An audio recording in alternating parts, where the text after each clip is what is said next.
Hey everyone, and welcome back. Now today we're going to be talking about the top 3 ways that you can position yourself to benefit off of an AI run within crypto. As we've seen, we've already seen some pretty decent moves to the upside for a lot of AI tokens, but given the attention and the hype and a whole bunch of stuff that we've seen around that space in general, I do think that there could be far more to come. And so if you are looking for the top way to position yourself, we're going to go into at least my opinion of what those 3 things are right now. So anyway, let's go ahead and dive right in. So starting out, before we jump into that, I want to go give an overall update on what we're seeing on the market in here. What we can see, pretty down day in the market overall. We are seeing a lot of red bubbles for tokens that we will be talking about. So Fetch is one of them. ICP is one that we'll kind of bring up sort of. Near is one. We can see Render is another over here. We also have Virtuals over here. Graph is another that we're seeing here, also Tau. But if we're looking to get in at an optimal entry point, usually that's not after it's just pumped 10, 20, 30%. So because we are seeing some of these down a little bit isn't necessarily super concerning if you ask me.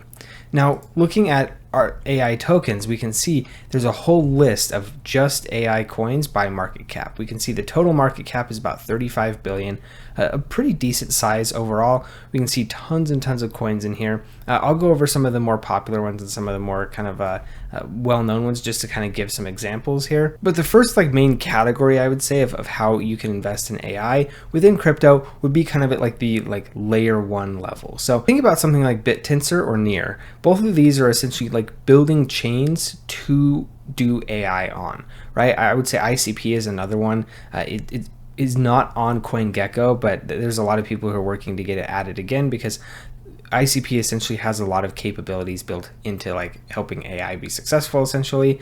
But the ones that we are seeing here, at least currently, Near and BITTENSOR would kind of be the 2 that are the layer 1 chain level version of supporting AI. Now the second main use case for AI within crypto and how to essentially position yourself to benefit from it would be at the infrastructure level. And so the infrastructure level would look something kind of like Render or AKASH. These are essentially decentralized physicalized infrastructure networks. So think about GPU for compute.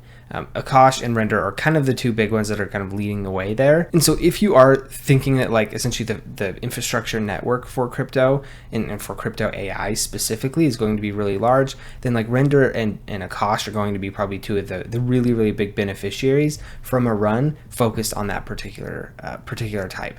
Now the third one that we have, which is a far, far more wide and broad type of concept, is going to be the application space. And so with the application space, we could see Virtuals protocol is one of those. Artificial Superintelligence Alliance I would put more in the application space. I suppose there's maybe an argument in which it could be kind of a layer 1 or a chain type of app. I don't really think so. I think application is kind of what we would see out of the Artificial Superintelligence Alliance. Same thing with Virtuals. There's a couple others like AI16Z. This is more of a meme token. LivePeer is another application. Arkham's another application that's been getting a lot of real use case recently as well. These applications are all essentially, they're going to be built on a chain. So they're not essentially doing the layer 1 computations or consensus or anything like that.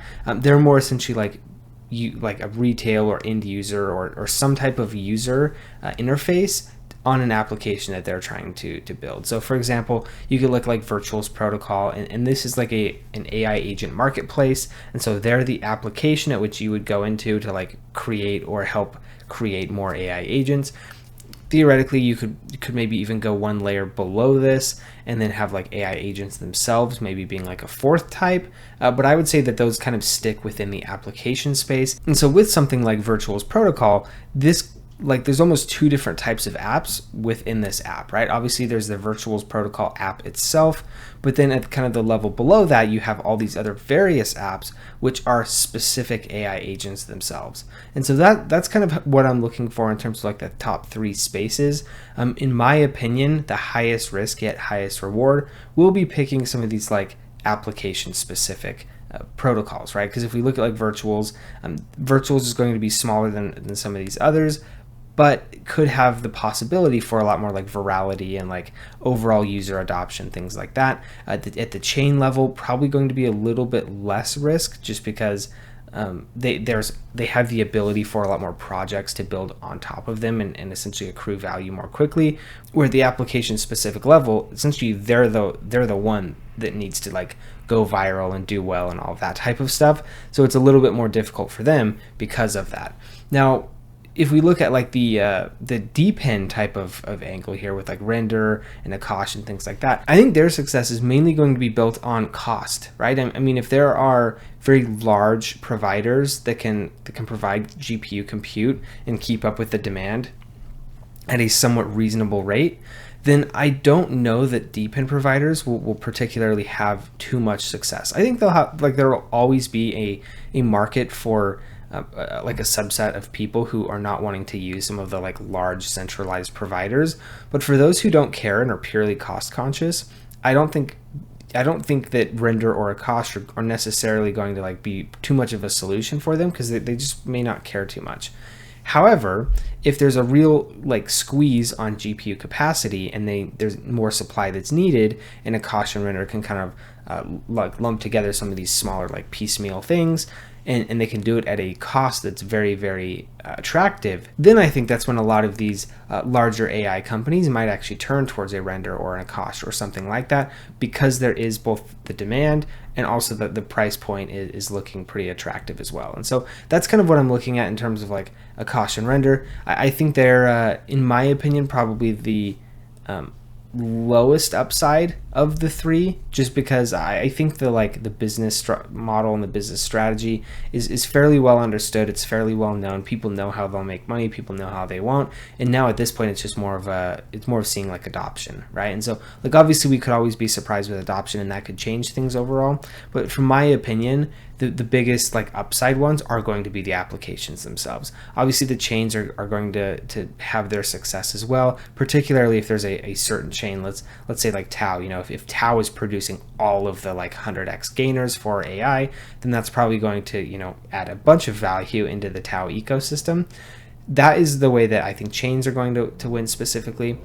Apps, though, are I think kind of going to be the highest risk, but also highest reward, because the odds of them not succeeding are pretty high. But if they do succeed, they're probably going to succeed massively. And so that's just something to keep an eye on, is just kind of you have to work within what your own investment strategy is. Are you looking for max risk and max reward? Are you looking for something that's a little bit more stable and you can kind of look at the fundamentals and kind of follow that over a multi-year time period? What exactly are you looking for? Because based on that, I do think there's probably a niche for you within crypto AI. They just might look a little bit different. So anyway, hopefully you found the information in this video useful. If you did, please do give me a like and subscribe, because it really, really does help me out. Also, if you have any comments, questions, concerns, anything like that, just drop those in the comment section below. I do try to read and respond to all of those. So if you have anything you want me to see, that'd be a great way to do it. Thank you guys for tuning in, and we'll see you in the next video.